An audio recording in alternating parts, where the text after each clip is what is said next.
Hello and welcome to the Rising Generation Leadership Podcast with me, Errol Lawson, where 3 times a week we bring you inspirational interviews with some of the world's most influential Christian leaders from church-based leadership, business, and academia. Now, before we go into today's interview, I've got a question for you. Do you have a coach? You see, the greatest sportsmen, athletes, and every single one of the leaders I've interviewed on this podcast have all had coaches to improve their performance and help them get better results.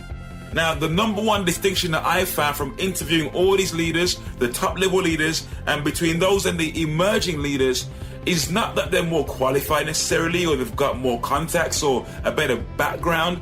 The number one distinction is that top level leaders are clearer about who they are, where they're going, and what they need to do to get there. Clarity makes all the difference. Now listen, if you're looking to go to your next level and you're looking for a coach right now, I want you to contact me today to book a free 30-minute coaching session where I'll help you to get clarity in an area of your leadership or personal life that you're looking for right now. Simply email me at errol@errollawson.com today with a subject ready to get started, and we'll get you booked straight in. Enjoy today's podcast.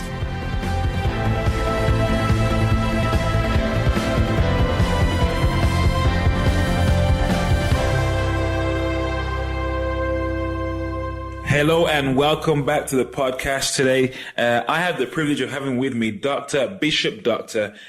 Joe Aldred. Joe is the Honorary Research Fellow at Roehampton University. He's responsible for Pentecostal and Multicultural Relations at Churches Together in England, and is a bishop in the Church of God of Prophecy. He holds a PhD in theology from Sheffield University, is author, editor of several publications, and founding chair of Black Theology, a journal of contextual praxis, now Black Theology, an international journal.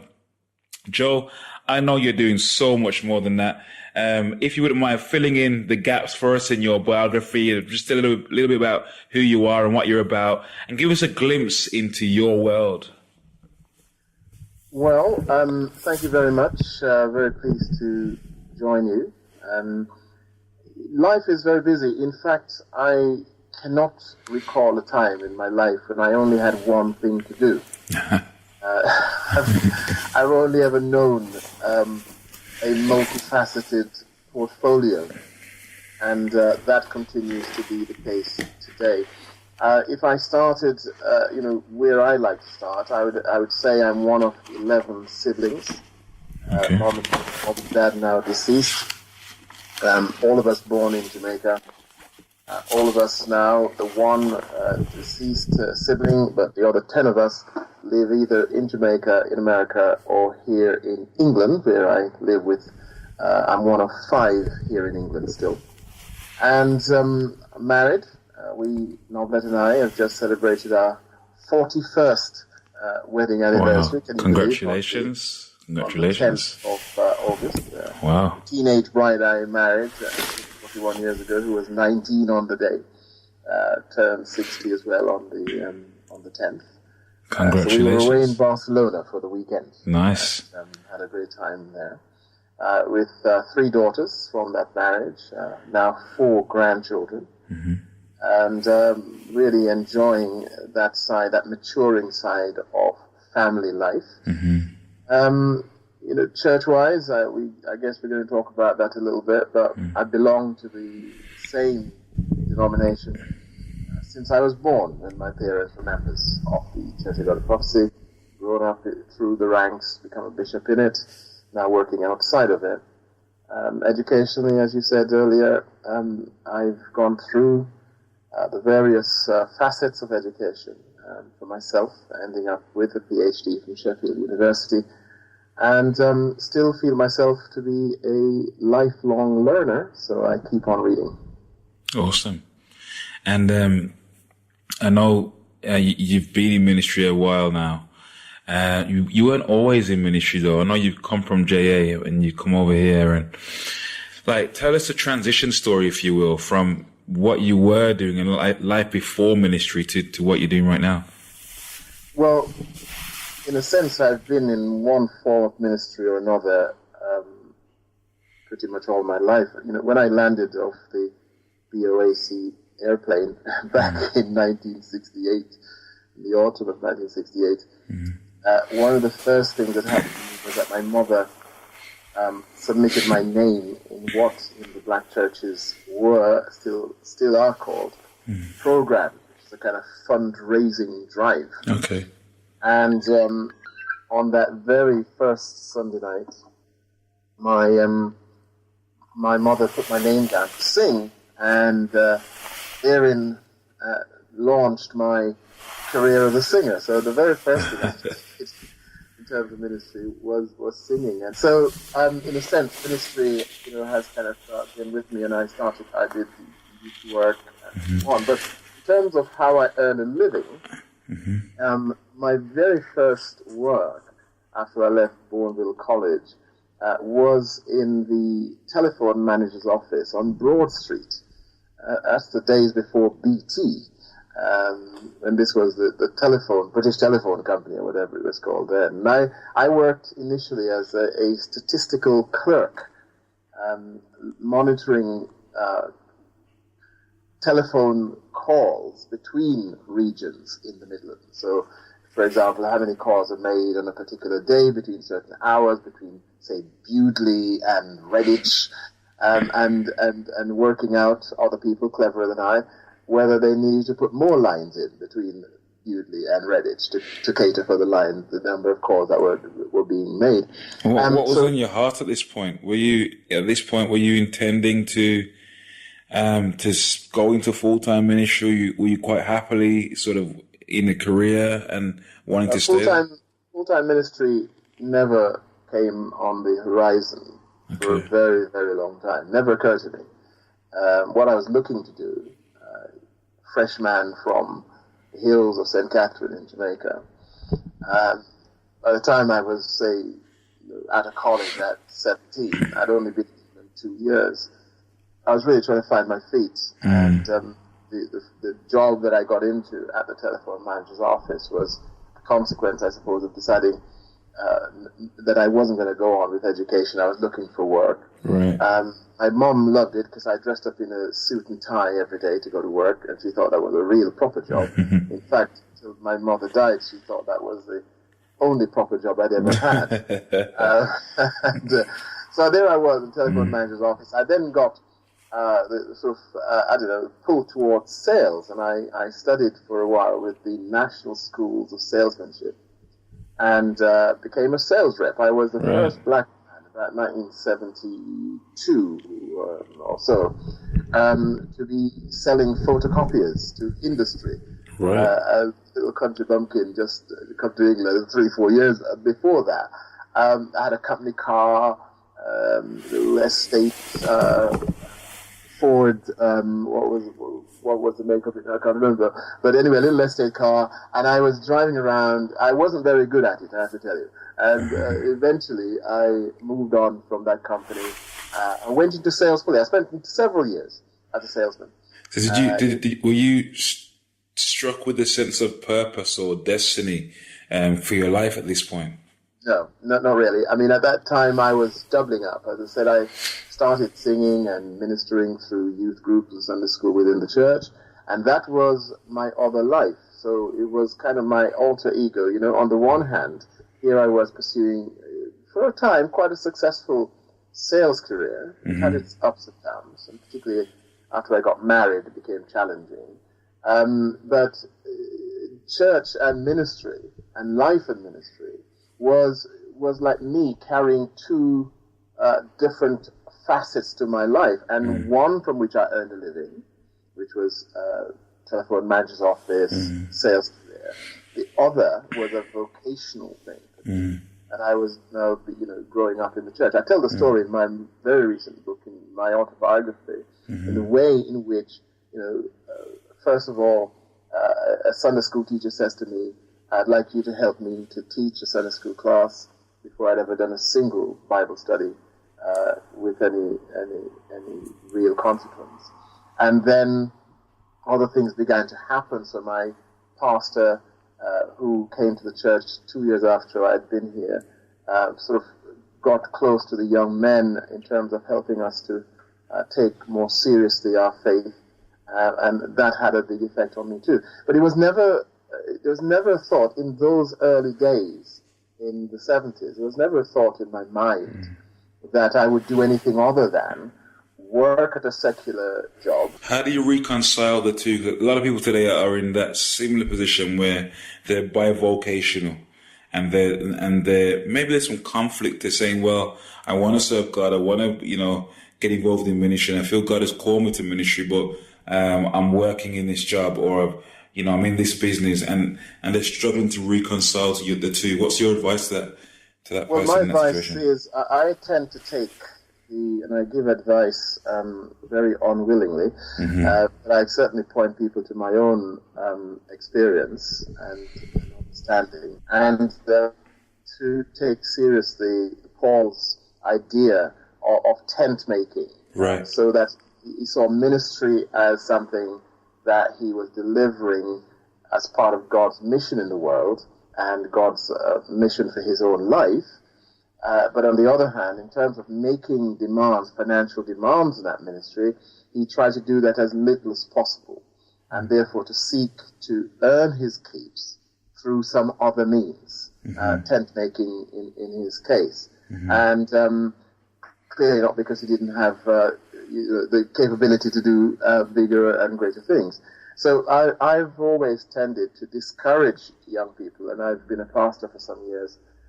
I've tended to discourage young people from, for example, giving up their job. If you are in a decent secular job, and some young people have said to me over the years, well, give this up to go into full-time ministry. I've tended to discourage them from doing that and encourage them to stay with an income stream whilst you do ministry. And yes, you have to work hard at work-life balance and vocational ministry versus paid ministry balance. But one of the most negative thing that can happen, I think, to a person is to have bills piling up at home. No secure way of paying your way. And trying to do ministry at the same time. Now, I'm not saying that those two things can't go together, but if you don't have to go down that road, then I'm saying don't, and therefore think twice about giving up a regular income to depend entirely on being paid from ministry. Thank you for that, Joe. Are you seriously fired up about developing leaders and growing your church to the next level? Could you do with someone to help you get some extra clarity, or to be a sounding board for your plans and ideas? Great athletes have coaches, so do great leaders. The right leadership coach for you will result in increase in your performance and dramatically increase the results you achieve. Errol is an experienced leadership coach, award-winning author and entrepreneur, and pastor. He has interviewed over 60 of the most influential Christian leaders from around the world for the Rising Generation Leadership podcast, and uses his unique insights, leadership experience, and his passion for the gospel to coach Christian leaders and help them to discover the clarity, confidence, and competence they are looking for. If you're ready to go to the next level, leverage Errol's experience and extensive network of contacts to help grow your ministry or support you in your personal and professional development. To experience the power and benefit of Errol's coaching, contact us now to arrange a free 30-minute strategy session that will help you to understand exactly what your next step needs to be. Email admin@errollawson.com right now to schedule your call. Along your leadership journey, was there a revelation or an aha moment for you that was maybe a turning point?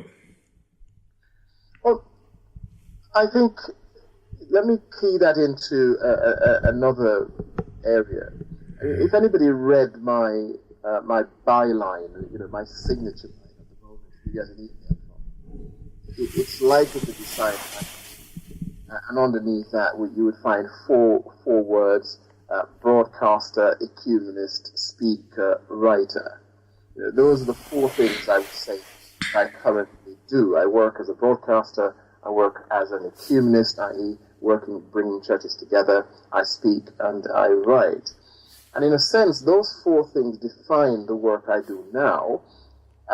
Getting there, I would say, Errol, there have been two key light bulb moments in my life, apart from meeting my wife, which of course, in that revival meeting, that little church hall in London, Aldred, and I saw her across the room and said, yeah, that's the girl. A big light bulb moment. Celebrating 41 years of marriage since then. She was 16, I was 19 at the time. Got married to her when she was 19 on the day, and I was 21 in a bit. Now, so that is the defining light bulb moment, but there are two relating to ministry and the broadcasting, ecumenism, speaking and writing that I do. One of them would be round about 1983 that I would point. There was a time when I was first appointed by my church to become a pastor, officially. I was 30. It didn't just appoint me as pastor, it appointed me as a regional bishop. Wow. Although it didn't initially ordain me for that post. Wow. It sent me 200 miles from Birmingham with a wife who was pregnant, and we had 2 young children at the time. 200 miles down to Ashford, Kent, for that posting.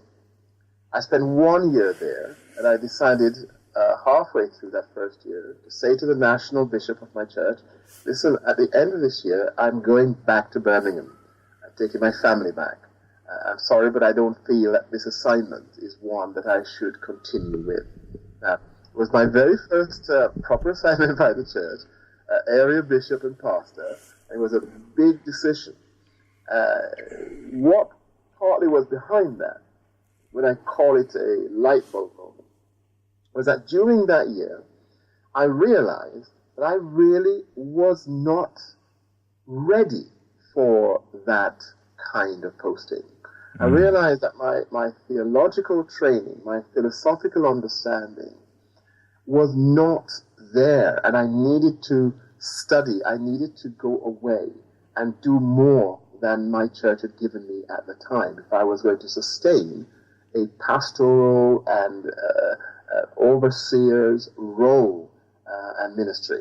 So that was a big moment for me when it dawned on me, boyo, you may have been a big fish in a small sea back in your local church in Birmingham, because I was, one of the shining lights of my church at the time. I was just out of my 20s, seen as, a bright young thing coming up. I was assistant pastor at Aberdeen Street Church of God of Prophecy, Winston Green, at the time, easily the largest of Church of God of Prophecy congregations in the country. And so I was sent out, as I said, and whilst I was there, I said, hold on a bit. I need to do some stuff. And one of the first things I did shortly after was to enroll with St. John's College in Nottingham, which is an Anglican college, an evangelical Anglican college. I didn't know a great deal about it. But asking around for people to say, where might I do some theological studies, some proper biblical studies, proper theological studies, I decided that was a place to go to. That was the first one. The second light bulb moment was about 12 years later, when I was now about 42, now a pastor again and a bishop in the Church of God of Prophecy. I was in Sheffield, and I began to feel that the boundaries of denominational life was too restricting for me and for the ministry that God was opening up for me. And so I resigned as pastor and as a bishop, in having the oversight of the churches in the Northeast for the Church of God Prophecy, and having applied for a job at the Center for Black and White Christian Partnership. That was my move into the ecumenical world. To this day, nearly 20 years later, there are many people who do not understand how and why I could do that. Wow. But so it was a big and defining moment for me when I felt actually where I need to be is not here if I'm going to pursue the kind of ministry that God is really showing me in my heart. Wow. And what do you think the lessons are from each of those two stories? That you have to remain open, sensitive, and brave, full of courage to pursue what God has placed in your heart. I mentioned I was a salesman. I had an experience I was a successful double glazing salesman for a while. I was assistant manager of a branch of Anglian Windows. And I remember going to a sales meeting, a manager's meeting. And I went with my manager at the time, Peter, Mark, and Randall. There was some political stuff going on in the company I didn't know anything about, young kid, just a bright-eyed salesman. And this guy who was part of this political gaming that was going on, he tried to recruit my support, his cause, which I knew nothing about really. Anyway, I kind of sided with him, and in the meeting, let that be known that I support this man. When I got out of the meeting, Peter, Mark, and Randall called me aside, and he said, "Joe, let me give you a piece of advice, a word." He said, "Never you fight other people's battles." Full stop. It taught me that I needed to be clear about my own mindset, ensure that I was following the vision God had placed in my own heart, fighting the battles which come with fighting that particular war, and not getting caught up in other people's hearsay and their own agendas and so forth. I learned that quite early. So when these two light bulb moments that came along the way, I'm not saying it was easy, but I already had in my mind a sense that you go where God leads you, not necessarily where other people's agendas lead you. And I include in that agenda the agenda of particular denominations, a church you belong to, a group you belong to, have their own agendas, and of which you can play a part in, of course. But there are times when God wants to separate you out and send you in a direction. And I've learned over the years that I have to be willing to follow that leading of God rather than the wishes of a particular denomination or group or person. Amen. And that's really powerful. Along your leadership journey, what's been the biggest challenge that you've had to face? And I'm sure there's been many. Well, perhaps, those who are listening right now are most likely to be 18 to 35-year-olds who are either thinking of stepping out into leadership or to ministry in some shape or form, or wanting to go to the next level. What's been your biggest challenge? I think, of course, the things I'm describing were things happening when I was in that age group or close to it. Sure. Because, listen, I say to folks who are in the sort of 18 to 35 age category, it's amazing how quickly the years roll by. That's one of the things I say to younger people, to myself. I'm 62 now. When I stepped off that plane in 1968, I was a youngster, I was 15. Well, where have all the years gone? These 40-odd years, where have they gone? So you have to make hay while the sun shines. Thankfully for me, it's still shining. So I say to young people, the Bible says, "Young men, I call unto you because you are strong." Make sure you utilize that time of your youth. So you say biggest challenge. I think maybe I would put my biggest challenge down to the challenge to be intellectually and spiritually honest.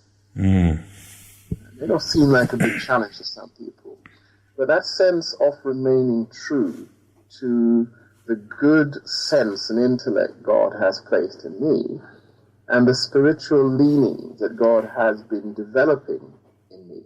And again, it comes back to the point I made about not following other people's agenda, following the road that God is taking me on. So as my intellect has grown, as my mind has been sharpened about the world I live in, kind of God that I serve, my place within the cosmos, and God's work in the world, and God's mission in the world, as my mind has been sharpened, as my spirituality has grown and matured, I found myself being challenged by how well then I associate with the spaces that I inhabit. And again, some of those challenges I try to unravel in my autobiography as well. But I think that's been the greatest challenge, I would say, being intellectually and spiritually honest to myself. And how do you handle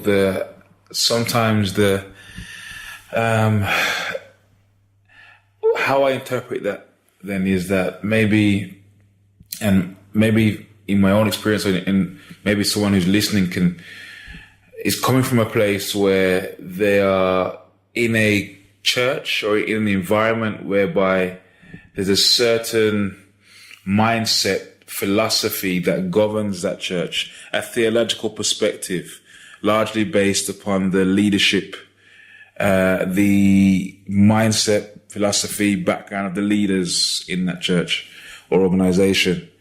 And they then begin to develop themselves intellectually. They begin to, train themselves to read books, to travel. And they take on a bigger mindset almost, or they see more. And they feel as though they need to be intellectually and spiritually honest with themselves, which might mean stepping out of that organization, and they meet resistance. How does someone navigate that situation? Well, I talked earlier about being brave and being honest. And I think it's important to stick with those principles, spiritually, intellectually, not following other people's agendas, but following where God is leading you. That sometimes means you have to leave where you are. Now, some people are followers, and they will just follow. When I was pastoring in Sheffield, I remember an encounter I had with a lovely lady. And I was, sharing in my own little liberal way with this good lady that, she has to learn spiritually to stand on her own feet and think for herself. And she listened to me for a while, and then she said, "Pastor, just tell me what to do."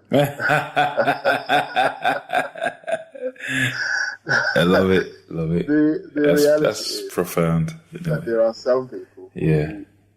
and by the way, some of these folks have very good jobs in the world. Yeah. It's not that their mind is in any way inoperable or off center. They're good thinkers. Yeah. But for some reason, we tend to be lazy about our faith, lazy about spiritual vocation. We see a difference between the secular and the spiritual, and we don't see ourselves in that holistic way. I encourage people to see yourself in a holistic way. Yeah. But if you are a follower, then obviously, if you decided that the life you want around church is one of a follower, you don't want to engage brave, then of course you can make a lifetime of simply following. If God has called you though to lead, I think you have to do better than that. We settle too often for an easy life. But that easy life doesn't very often get you anywhere, and it doesn't deliver the passion that God has placed in your heart, if He has placed a passion there. Those of us who've studied know if you take any kind of course, whether it's sub-degree, first degree, second degree, PhD, you know that you have got to burn some kind of midnight oil to get there. You've got to push yourself. Now, of course, some people don't. And when I did my PhD, I started with about 15 people. There were 2 of us that finished. 2. And the others fell away by the wayside. Now, that can happen. And if we let it happen, it will happen to us. And it happens to the majority of people. But if you are going to be a leader, following God's leading in your own life, I'm afraid you're going to have to be prepared to take some tough decisions. And one of those tough decisions may be that the place you inhabit is not big enough for you, not deep enough for you, not wide enough for you. Why would you stay in a small pen or a small pond when the ocean beckons? When the entirety of God's world, cattle on 1,000 hills are mine, says the Lord. Why do you want to spend your time in a pen with just one cow? It's kind of, well, as some people may be comfortable with that, but for those of us who want to make our mark on the world, delivering what God's place, not for vanity, but because we feel that God has said something to us that He wants us to think about. I'm afraid it's a long answer, but we've got to be prepared sometimes to step out when that is what is needed. Fantastic. Love it. And, on that note, like, another challenge today I see with young people, especially, is this, I see young people, perhaps even young and old people, Christians, who act out. They're doing all kinds of different things out there. They've, like you said, they've separated secular and spiritual, and they don't know who they are. And one of the challenges is certainly for myself as a leader and other leaders today, I believe, working with young people, is helping them to understand who they are, their identity. And then out of that understanding, flowing a lifestyle, a certain quality of life by the grace of God, because they know who they are. So they don't allow others to abuse them, or they don't put themselves in a certain situation because they know who they are. Your journey from Jamaica to here and those early years in your teens come from a different context. Like you've come to a place, obviously by now, that you know yourself. You're quite confident in who you are. How did you do that? How did you get to that point? Well, I would be dishonest if I told you that is something I can simply tell somebody how to do. As though I followed a particular plan and I got there. That would not be true to my experience. As I've said, I started life as a country bumpkin in the hills of St. Catherine. I didn't know electricity. I didn't know running water on my house, flush toilet on my house. I didn't know any of that. So I'm a real country bumpkin, seriously, till I was 15. And then I come to England.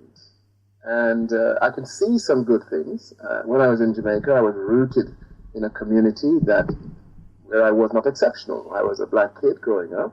Nobody abused me sort of racially. I came to England, and although I lived in a racialized context in England, I had a black church in which I was rooted. So in that sense, it was kind of home from home. I came from one in Jamaica, I came to one in England. And I think that in a sense, when I look at my life, I have to say, although I have many quarrels with my church, theologically particularly, and sociologically, what it has provided has been an incubating space that has been very good for my identity as a black person. Okay. Now, if you look wide, you might say, well, how can that be? Because the Church of God Prophecy, its headquarters in the United States, in the deep south of the United States. In its long history, it has never had a black international bishop.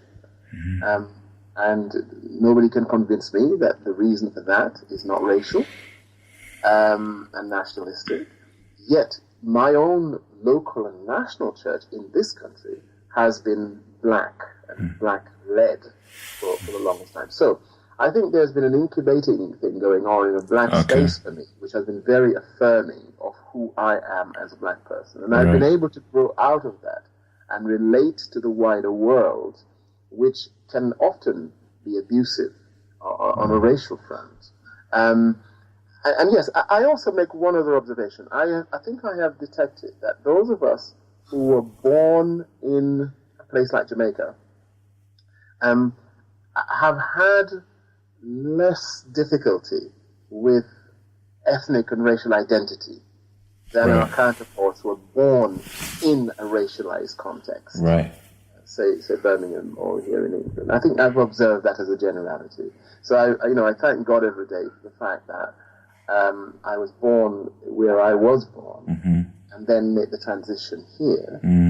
And I learned very early that I'm the equal of anybody. God made me in God's image, like God has made everybody else in God's image, and therefore at that level, we're all equal. Fantastic. Thank you for that. And now at this stage in your life and career, how do you define success?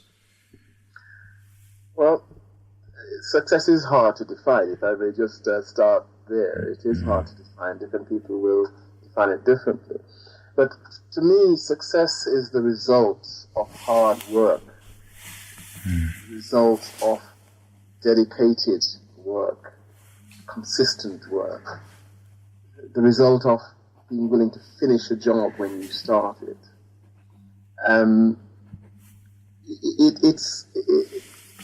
If people are not prepared to work through the long nights, then you will not know success. Some people would equate success with winning the pools. Well, in a tiny way it is, because you've had to buy the tickets and check it to make sure you got the right number. But it's completely disproportionate to winning, £5 million to those who are lucky enough to do that. So I wouldn't define that as success. But I define as success, for example, achieving a master's degree, where I work hard and I achieve a success, in fact, I think now, we're seeing across the country a number of young people, young black people especially, emerging from out of the black church context, who have a greater sense of destiny, a greater sense of identity, a greater sense of where they'd like to go, and are plucking up the courage to challenge some of the things that have laid dormant for years. I count that as success, because some of us have been willing to stay in the fight over a long period of time. I count as success the fact that today in my own work, I can see people gather together around the table with the head of the Anglican Church, the head of the Catholic Church, the head of the Baptist Church, the head of the Redeemed Christian Church of God, the head of Elim and Assemblies of God, Church of God of Prophecy, New Testament Church of God. Whereas, say, 20 years ago, that was almost impossible to see.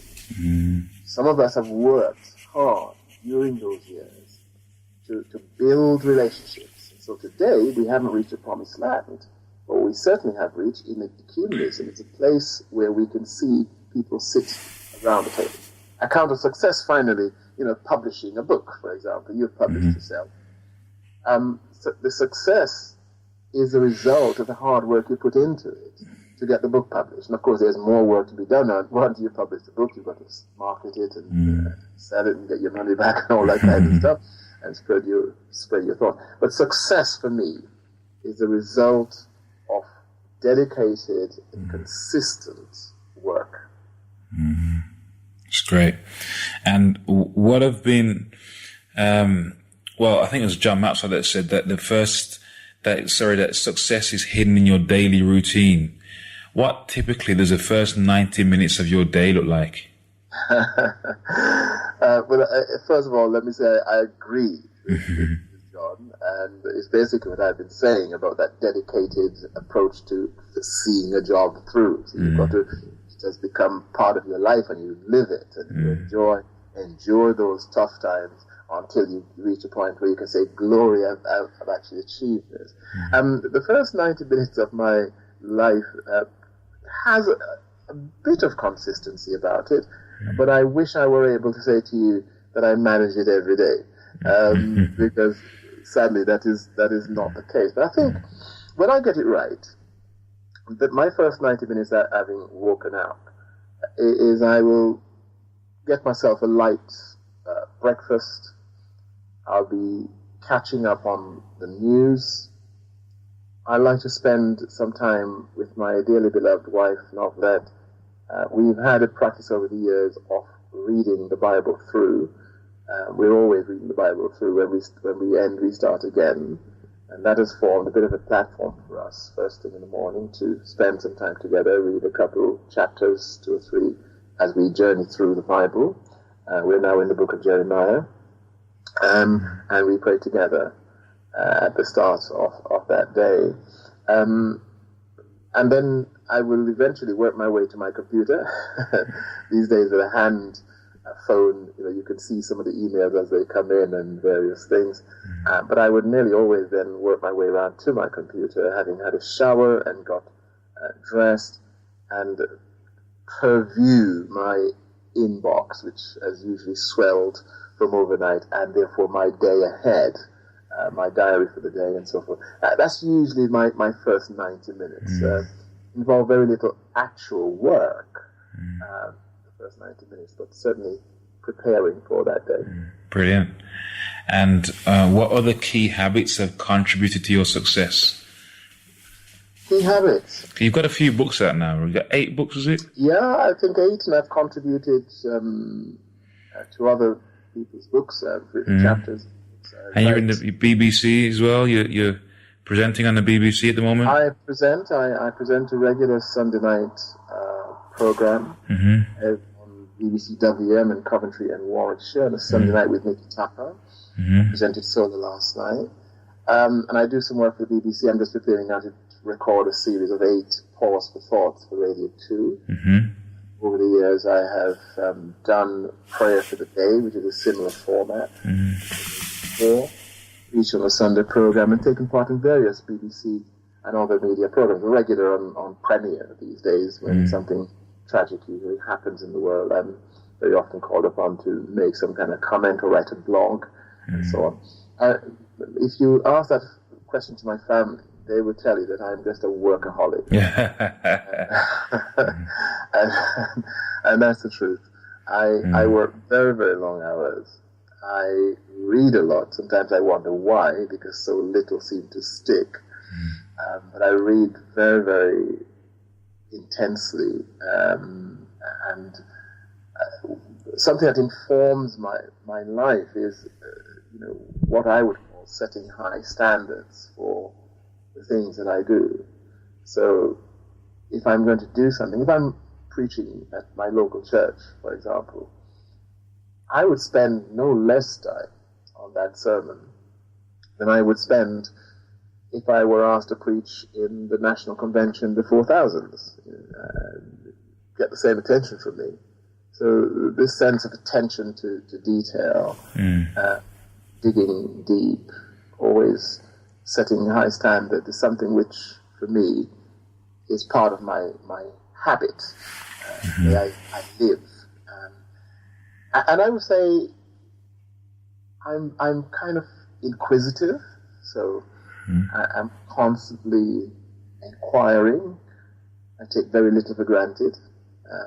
My wife calls me Thomas, because I'm always doubting everything. I just, I'm curious. I'm curious and skeptical. So I'm always looking, asking, digging. Annoyingly so for some of those around me. Brilliant. And was there ever anything holding you back from going into leadership? I don't think so. I think not anything sort of like philosophically in my head or spiritually or anything like that. I think it's just been a matter of timing. So when the time has come, I have been willing to take the plunge. I took a big plunge when my church asked me to go down to Kent in 1983. I took another big plunge when I decided to return from going there.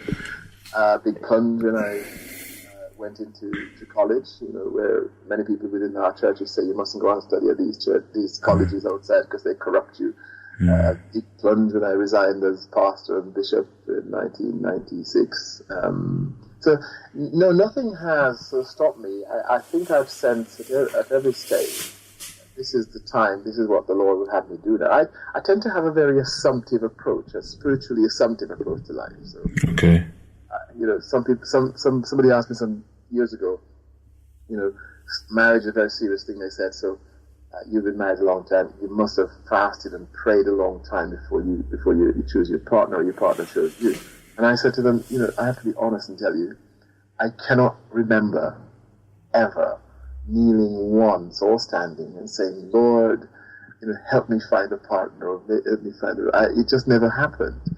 When I met Aldred in that hall, as I told you earlier, it was one of those spontaneous things that happened. It was not a subject of lengthy prayers, neither before or after. And you just knew.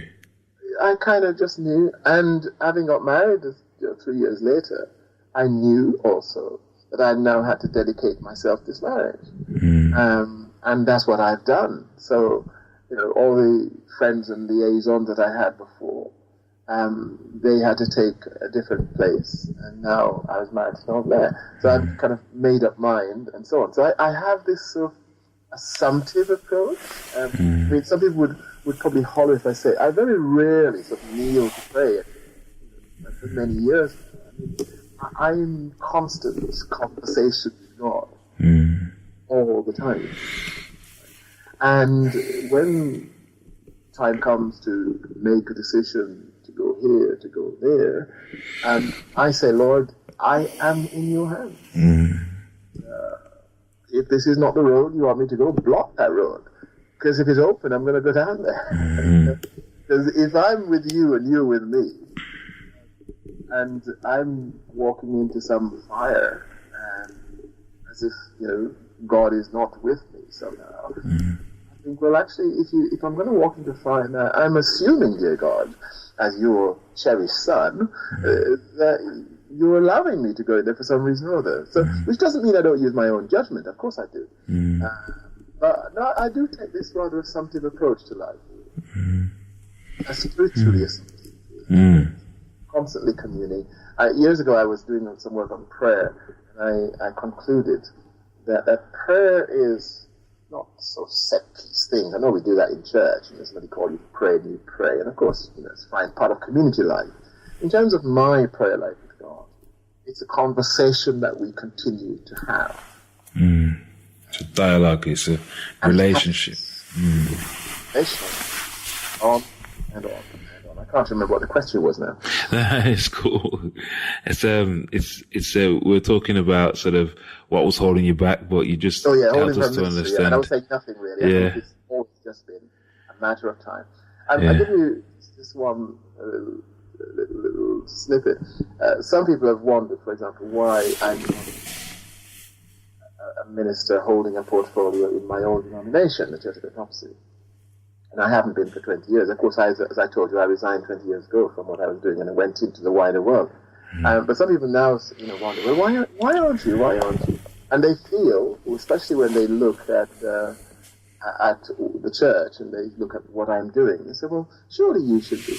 And some people feel I've missed out, or the church has missed out. And I'm saying, well, actually, I don't share that view.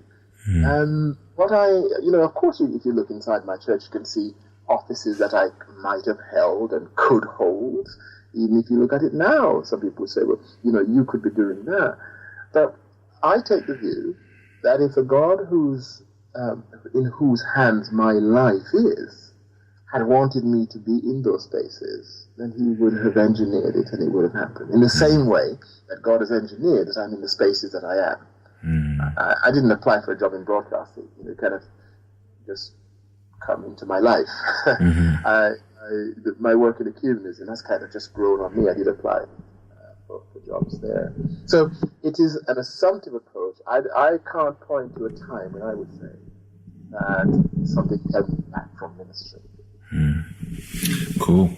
And do you have mentors now, or who have been if you could name 2 significant mentors in your life and your journey, who would they be? One would be my mother, and I do not say that lightly, but because my father left home when I was about 2, and I came to England and then joined him or rejoined him when I was nearly 16.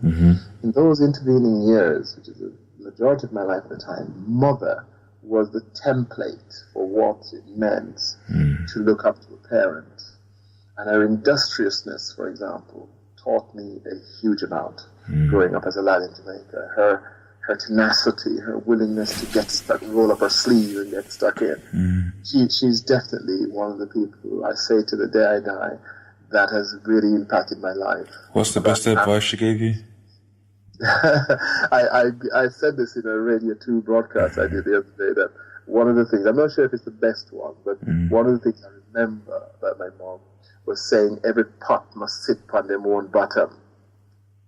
Translated, every pot must sit on its own bottom. Right. And by which she's talking about independence, self-sustenance, and ensuring that you have a solid base on which to live your life. Right. Independence. So I remember that, and I shared that with the world some time ago. But Mom had loads of words and thoughts that she had.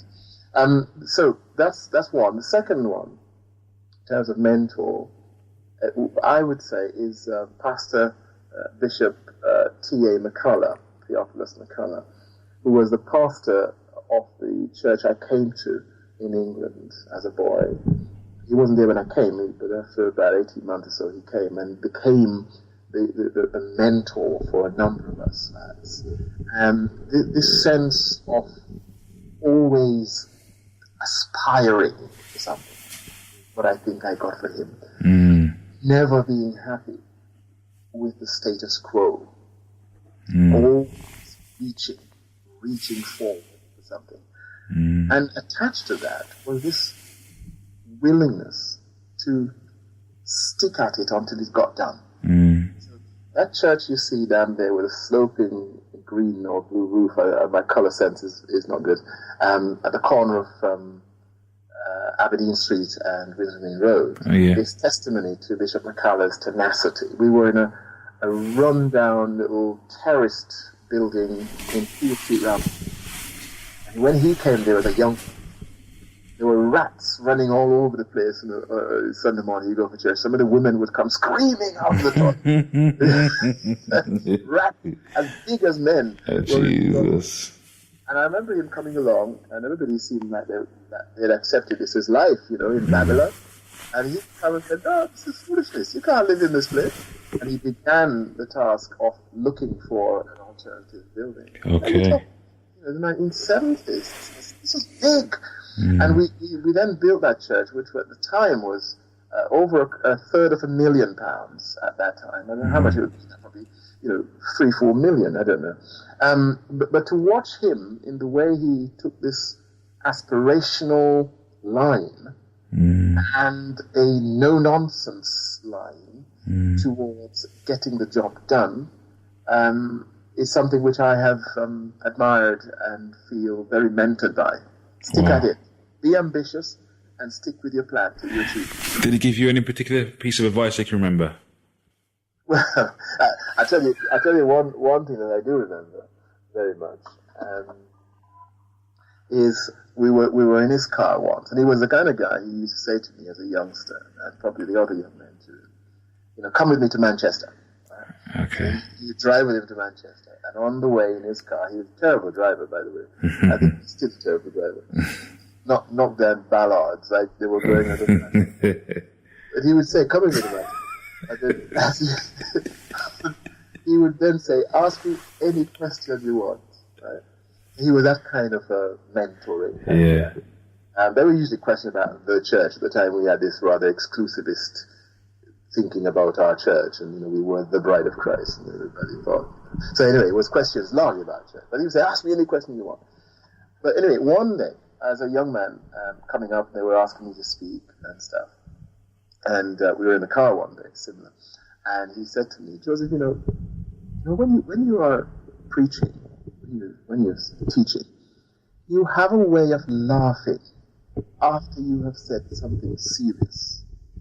It's not good. You must stop it." Wow. No, you see, I just did it. I just laughed. It's like a character trait of mine. I say something and I laugh. And he picked that up as something that he felt. He told me. He felt that at times when I did it, maybe not all the time, at times when I did it, you have just said something really serious. Then you laugh, and by laughing, you undercut, you trivialize what you've just said. So learn to speak in a way and characteristics that enforce what you say, not detract from what you say. Wow. And I've learned that. Not perfectly, as I'm sure you know. But it's learned. And, you know, as I said, he has been a real character former in terms of the main thing I said a while ago, which is aspiring, aiming high, and sticking with your plan. See through. I do that. That's awesome. I mean, people say, how come you've written 8 books, you know, edited 8 books? I remember one of the books I edited. I edited 2 books at the same time, Praying with Power and Sisters with Power.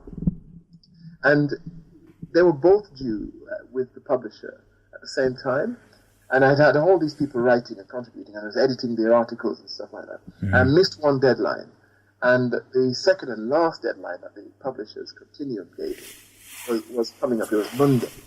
And I just couldn't finish editing this stuff. And I remember staying up one morning, absolutely, it was a Friday night, so I could get them in the post on Saturday by registered mail to get to the publishers by Monday morning by registered mail on my deadline. And I remember getting out of the office at Selly Oak at the time, or the Centre for Black and White Christian Partnership, and I got into the car, and I looked at the clock after I stayed up, and it was 3 o'clock in the morning. Wow. 3 o'clock in the morning. But I had to accomplish whatever it takes. There's things like those in your life, you know. I said my mother about her industriousness, and vision of having aiming high and sticking with a plan until you've achieved your goal. Awesome. And then just rounding up now, Joe. Is there a book or a resource that you'd recommend to our listeners? I don't know that there is one book that I would recommend, to be honest with you. I saw the question and I thought, you know, I'm not sure that there is a book. Well, feel free to list as many as you like, man. Well, I'd have to probably submit you a list. But the main thing I want to say about books, it isn't so much, you know, here is a good book, read it. The main thing I want to say about books is to say to a young person in the age group that you're talking about, find books that challenge you, not books that agree with you. Right. That's what I would say. Read challenging books. Not just books that, you know, I see people, if I may be so how unkind as to say, some of the books, I won't call any author's name, some of the books that people are reading, you know, are sort of ice cream stuff, you know? Lick your lips stuff. I don't know what, and of course these authors, you know, presumably they make millions of pounds out of these licking type of ice cream, sweetie type of. Where is that taking you? I would suggest nowhere. Read challenging books. I mean, there's a book right here in my library. You can probably see it, called Out of Egypt: The Roots of Christianity Revealed. Wow. And I remember reading this. This is almost from line 1 contradictory to everything I have been taught about Christianity. Wow. And the roots of Christianity. Wow. And Ahmed Osman challenges all that I know about my faith. Wow.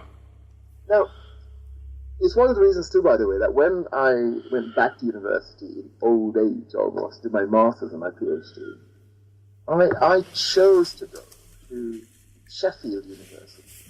Kind of a bit accident, but I chose it in the end, and to go to a secular university, where there was no devotion, you know, going on and learning faith. It was not the least bit confessional. But a number of the professors and tutors are atheists, and they challenge you. Now, it's not for everybody, and some people do need their faith, you know, sort of massaging. And I say to folks, be careful about how much massaging you get, because I'm not sure how much that is helping you to grow. If you never challenge, when do you grow? If you simply read everything that agrees with what you already agree with, where is that taking you? So that's my line on books. Okay. Look for books that challenge you, not ones that simply agree with you. How did you come across that book, just out of curiosity? I can't honestly remember. Okay. I can't honestly remember. Okay. But I do know that when I came across it, I thought, yeah, I want to read this. Okay. I got a brother in America who used to believe, no longer believes. Mm-hmm. And he challenges me quite a bit, to the point where I just felt now, I can't be bothered with this anymore. This is too adversarial, everyday adversarial. And Okay. I need to move on with my life and be more productive. But I remember him introducing me to a guy called Zachariah Sitchin.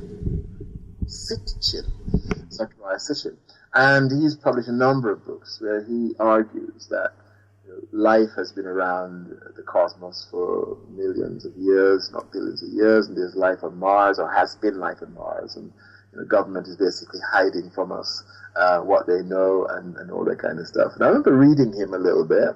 Some of his arguments are quite compelling. And for example, he talks about what happens in Genesis, where in Genesis you read that the sons of men married the daughters of men married the sons of men, one of angels and men anyway. I can't remember. That basically angels and men got together for procreation.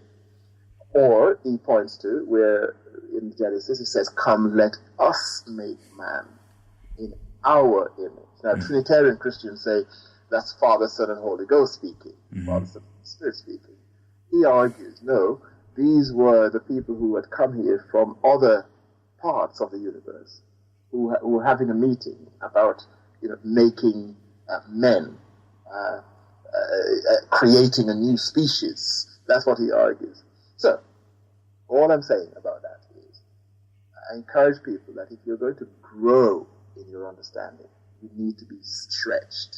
And you don't get stretched by reading ABC, sugar-coated, ice cream, lick your lips type of books. Awesome. Okay. We got that.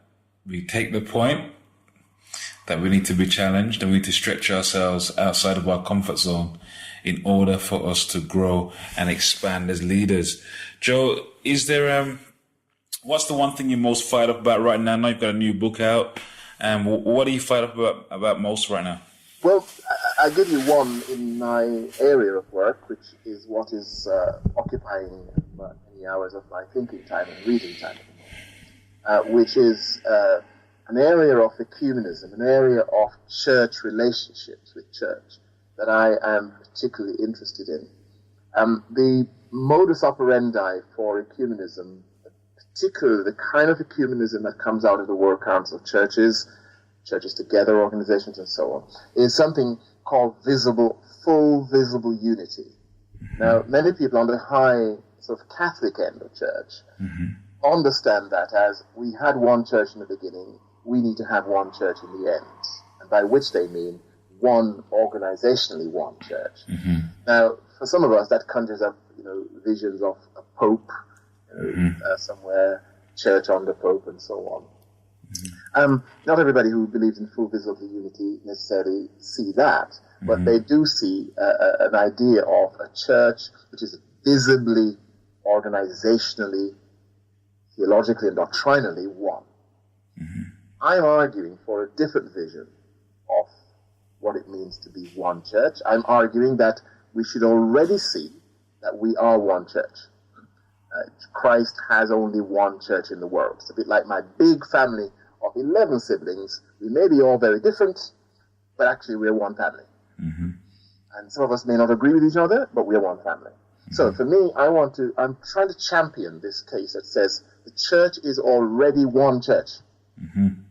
What we're now looking for is how, as one church, multiplied many times over, we can exist as a united church, mainly through what some theologians call koinonia, communion, Right. How can you and I, Errol, who have different upbringings, we're both black, but in every other way we're probably quite different, how can we live out an experience that says we are one family in God?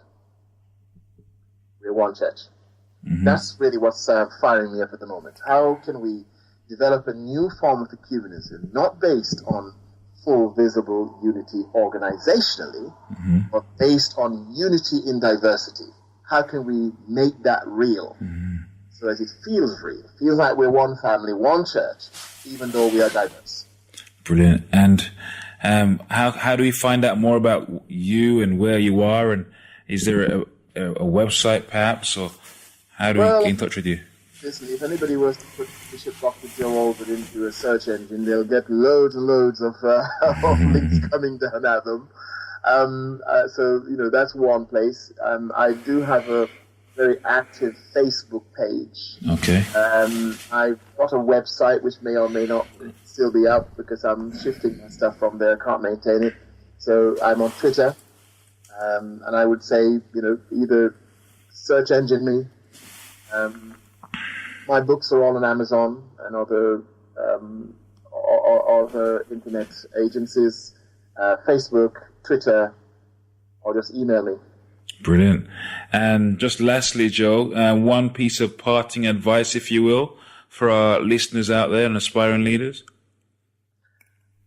Maybe the most precious thing I've learned is the recognition that hard work, reflective thinking are the keys to success. It's something about being self-aware, but being willing to work hard, reflect every step of that hard-working journey, and be willing to see through the things that we initiate. Amen. Fantastic, Joe. Wise words. Thank you so much for your time today, Joe. It's been uplifting. It's been challenging. It's been inspirational. And I hope that those of us listening today will go and check out Joe's new book. Check him out and Google him,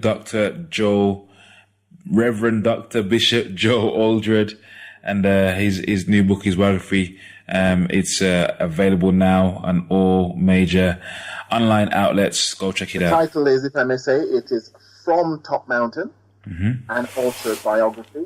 Top Mountain is the place I come from in Jamaica. It's in Gatton, Jamaica. And so the book is titled that, From Top Mountain, an autobiography by myself. Awesome.